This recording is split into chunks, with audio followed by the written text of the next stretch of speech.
along and wind around. You know you are the one, the one to shut the whole place down. Hey, girl, come and blow my mind up. Girl, you're so fine, you know. Are you alone could have me so? Come over, girl. You're pretty like them costume in carnival. How you move that waist is bacchanal and miss. Wine and roll and rhythm and jam. Sweet girl in the middle of the band, give me jam. You're pretty like them costume in carnival. Baby, wine that waist is bacchanal plenty. Wine and roll and rhythm and jam. WEFM, fresh sound. WhatsApp us or call us at 457-9997. Rise and shine. Let's get ready to take on the day.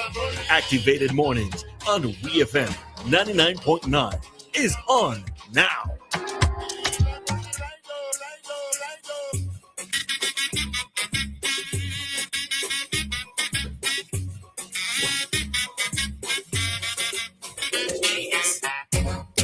All right, you done said for the Grandy. Good morning.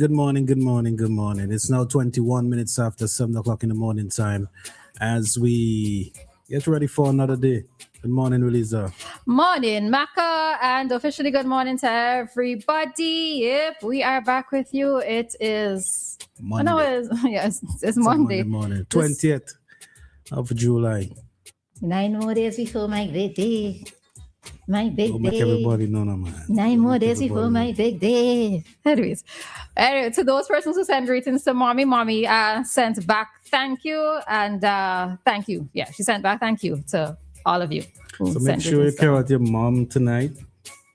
Someone nice. The pressure. Treat her nice. You don't know if this might be the last, so make sure you treat her nice today. Okay, DJ Maka. All right. Yes, good folks. We are back with you. For those of you who are home on vacation, that is teachers and students. Hope that you're making good use of them. I noticed several summer programs. I don't even like to use the word summer, but several vacation programs are being offered. So, just try to get your child or children involved in something this vacation, so that, they keep engaged. And it's also a good way for them to form some long life friendships, because from some of these summer programs or some of these vacation programs that I went to, I'm still friends with a lot of these people up to today, even though we went to different schools and all of that. Yeah. Like Library Summer Program was one of them in particular, where found some lifelong friendships. So, yeah. Yeah. As I was driving in today, I was just saying, I feel like go beach. You feel like a beach? Yeah, I don't know why. It felt like it's a beach day. I haven't gone to the beach in a while. Since last year. Never mind, I live close to 2. But yeah, so we hope everybody have a good weekend. The weekend was kind of sad for some people. Well, it started off sad, but I guess depending on which football team you're supporting, yesterday turned out to be a happy one. But of course, multiple things can be happening at the same time. So, yeah, on Friday, you want us to go straight into it? If you want, yeah. Okay. On Friday, we noted that there was a triple homicide that occurred here in SVG in Kingstown, opposite to the police station. All right. And in that incident, well, you know what? Let me just play the clip. All right. So we're going to play a clip for you of what transpired on Friday. And this clip is Compliments One News. So let's just hear that broadcast. What began as an ordinary Friday night ended in tragedy as 3 men, Karen Bowens, Giovanni Grant, and Claude John, lost their lives after shooting broke out in this area right in front of the police barracks in Kingstown. Some have theorized that the gunmen entered the Chinatown area by sea and left by sea after the shooting, but police have not formally acknowledged this theory. Commissioner of Police Mr. Enville Williams described the incident as brazen and pledged tough police action in response. At approximately 11:45 p.m. last evening, police responded to reports of multiple gunshots in the Chinatown area. Upon arrival, 3 men were found lying on the scene and appeared dead with multiple gunshot wounds. This is a brazen attack carried out in the heart of the capital and within close proximity to the police barracks. Its location, its execution, and the apparent confidence of those responsible demand the full attention of the police force. Meanwhile, the Commissioner of Police sent a warning to the criminals, vowing that the old playbook is now closed. So they have it. To the individuals who executed this hit, and to the criminal networks backing them, you believe you understand how police force operates. You think you can predict our response, map our patrol, and anticipate our next move based on how things used to be. You are fundamentally wrong. The old playbook is closed. Even as I speak, a highly coordinated, multifaceted assault is underway. I will not tell you where we are looking, who we are targeting, and what tactics are being deployed. You will not see us coming, you will not be able to guess our strategy, and you will have nowhere to pivot. But let me make one thing completely clear to you. This offensive will be executed with absolute crushing legality.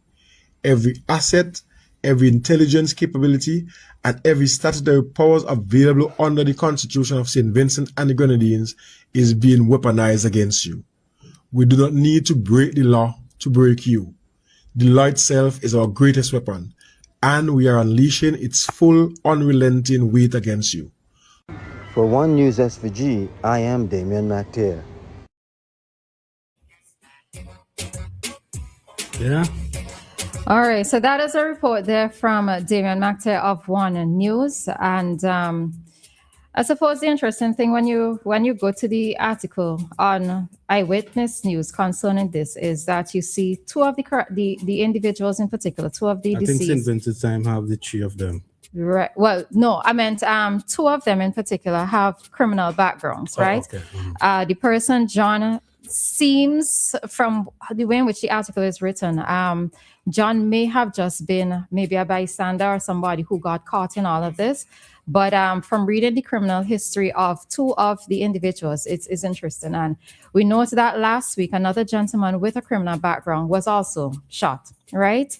And it just brings me to the point, like, you could just be in the wrong place at the wrong time. And I think what also is concerning is we don't know when we are standing next to somebody who has a criminal background. That's why I'm saying that you could be in the wrong place at the wrong time. Yeah, we just never know because it's just, But we've seen again another incident of criminal activity, in this case, shooting that has occurred, and this time 3 persons. And it's the boldness of the activity. It is strange where it happened to, eh? You mean directly from opposite the police station? Opposite the police station. So you see that they're becoming more brazen. Well, the criminals, that is, or the shooters. They're becoming more brazen, more bold, and they The person who got found, the person who they found in Parkhill, any foul play into that? Maybe not. I think he had dementia. I think he, if I remember correctly, he had dementia.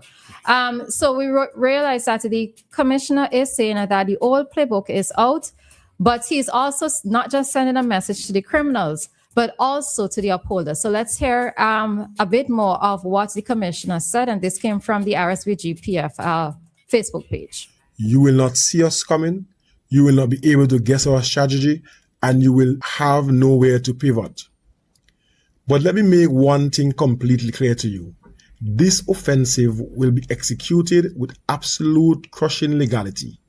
Every asset, every intelligence capability, and every statutory powers available under the Constitution of St. Vincent and the Grenadines is being weaponized against you. We do not need to break the law to break you. The law itself is our greatest weapon, and we are unleashing its full, unrelenting weight against you. Our tactical teams, our investigators, and our partners at the DPP's office are moving in absolute alignment. We are changing the psyche of how we police this country, using the strict letter of the law to make your world incredibly cold, incredibly narrow, and entirely unlivable. If you're harboring these men, if you're holding their weapons, if you're driving their vehicles, or if you are keeping their secrets, the law views you as an active participant in bloodshed. The statutory consequences coming for you will be indistinguishable from those coming from the shooter. There will be no loophole, no technicality, and no procedural escape hatch. We are building an airtight, unassailable case designed for maximum disruption and long-term incarceration. We are not playing for headlines. We are playing for conviction in the court of law. Look over your shoulder. The shadow behind you is the entire legal apparatus of the state, and it will not stop until justice is fully solved. All right, so that is the commissioner there speaking not just to the criminals only, but also to those who might be harboring criminals, those of you who might know information about what's happening, those of you who might be benefiting from the proceeds of certain criminal activities, those of you who are who can become an accessory. The full weight of the law, every legislative power that they have in place is going to be used against such individuals. All right. So you may not necessarily just be the one pulling the shooting the gun or committing that criminal act itself. But if you have in some way either harbored or you have benefited from the elements of criminal activity, you too can feel the full weight of the law. I'm wondering if this speech is gonna scare the criminals. I suppose when you start to see maybe some action, maybe it just might. My only concern, though, is when some start to see action, they might leave the country, right? Mm-hmm. But it doesn't mean that leaving the country doesn't mean that they can escape, right? Because you can still be extradited back to your country. But the thing right? is that we hardly caught the criminals.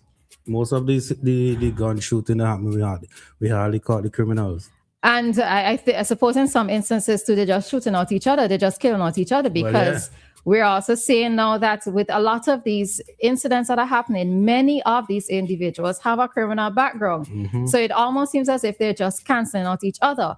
It's one thing for them to be canceling out each other now. And I'm not saying that, it's correct to do it. That's not what I'm saying, right? But it's one thing for them to be canceling out each other. But it's when it comes to a public space where other persons can become affected, impacted, even killed, then that is where the serious problem arises. And I mean, I know some persons are going to say that criminals not supposed to take the law into their own hands. Even if you have a beef or a gripe with someone, it's supposed to go through the full justice system. But criminals don't abide by the same rules that we are supposed to be abiding by, right? They believe in their own eye for an eye and that sort of thing. But it's not reflecting well on our country. I mean, this one is really, really. I mean, you could imagine the criminals came in by sea. I picture anything right about now. I picture anything right about now. So yeah, it is just for us to now see, based on what the commissioner has said, what is actually going to be done. And as we've always said, bringing crime under control is not just the responsibility of the police. It has to be a hand-in-hand approach with society, right? Those who know something, you have to say something. In that speech that the commissioner said, he also, if you go to the RSVGPF police, their Facebook page, you'll see the full speech that he gave. And he was also talking about persons who know information coming forward and how they can be protected. And if you're uncertain or if you want more information, contact a police officer who you trust, right? Who you trust and you feel comfortable speaking with. Contact them so that you can know. But as I said, it's not reflecting well on our country. And at this point in time, it can be an eye for an eye that's happening, right? It can't be an eye for an eye. So, I mean, boy, 3 one night. I mean, that's a lot. Yeah. Yep. All right. So I don't know how it would feel to be. Oh, police actually recruiting, huh? I was going to make this statement that police. It must be difficult to be a police officer right about now, but police actually recruiting as well. So Yeah, they're recruited. I So want you to try this police thing, boy. you? Yeah. What I want to be. I think it might be fit for me. I don't want to go traffic. I want to send you traffic. No. I want to deal with crime. Okay. Yeah, I want to deal with crime. Okay. I think I have a plan. You have a plan? Yeah. What kind of plan, Maka? I can't tell you. I have a plan. I have a plan. Oh, you have a strategic plan to help to bring the criminals down. All right. To deal with the crime. I know in some countries they just do this whole swooping thing where, and for us on the outside it may seem as if it's a bit harsh and it's a little bit illegal, but in some instances it has worked in some countries. But in our case, the commissioner said that they're going to use the full legislative powers that they have. So let's wait and see. I do know that sometimes with these things, it does take a while, especially when it's based on intelligence. It does take a while to gather that information. I just hope it's not a 9-day stock and, we just deal with it as he said he's going to deal with it. Yeah. We could only wait and see. But remember, again, a lot of this falls on us as the citizens because many of us are upholders. Right? Let me say us. Let me just leave it there. All right? So, I was going to say you, but it was some too targeted. Yeah, so that's what I was going to say. It was some too targeted. So let me just say us as a society. All right? Okay, good, folks. With that, we are going to head on to this segment and head directly into today's traffic talk. Nothing else sounds as good as WEFM.